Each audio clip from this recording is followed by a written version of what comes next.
The Book of Genesis, Chapter 1. In the beginning God created the heavens and the earth. Now the earth was formless and empty.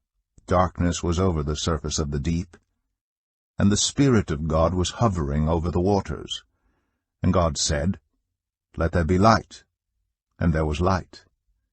God saw that the light was good, and he separated the light from the darkness. God called the light day, and the darkness he called night.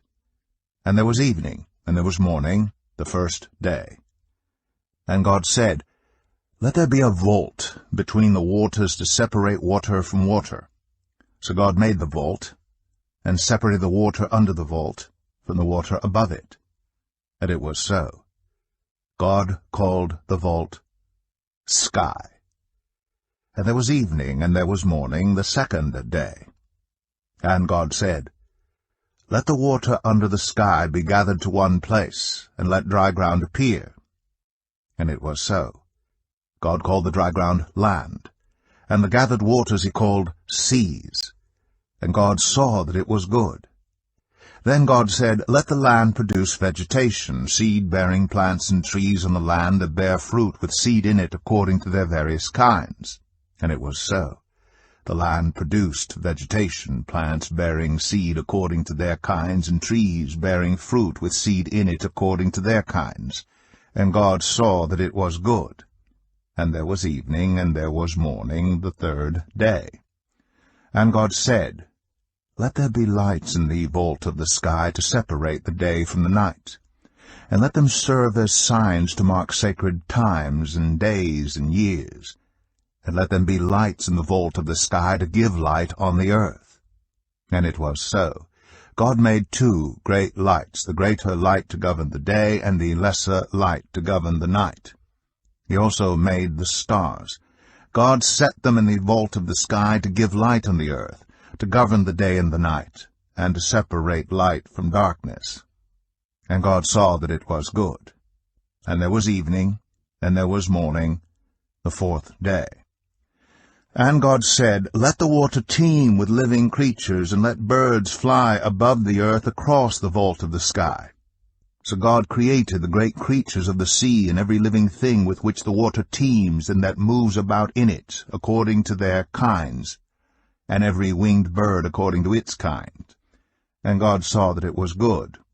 God blessed them and said, "Be fruitful, and increase in number, and fill the water in the seas, and let the birds increase on the earth." And there was evening, and there was morning, the fifth day.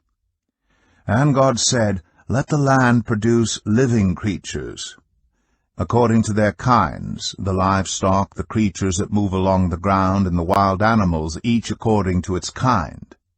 And it was so. God made the wild animals according to their kinds, the livestock according to their kinds, and all the creatures that move along the ground according to their kinds. And God saw that it was good.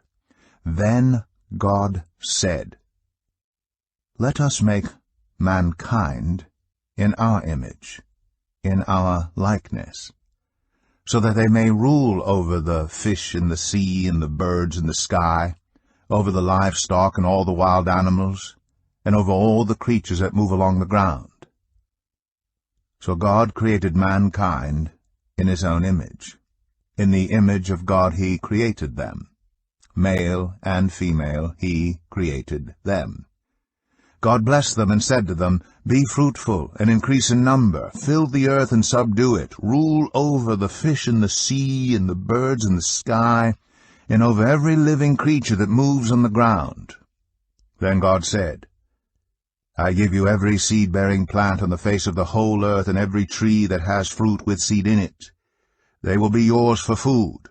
And to all the beasts of the earth, and all the birds in the sky, and all the creatures that move along the ground, everything that has the breath of life in it, I give every green plant for food." And it was so. God saw all that he had made, and it was very good.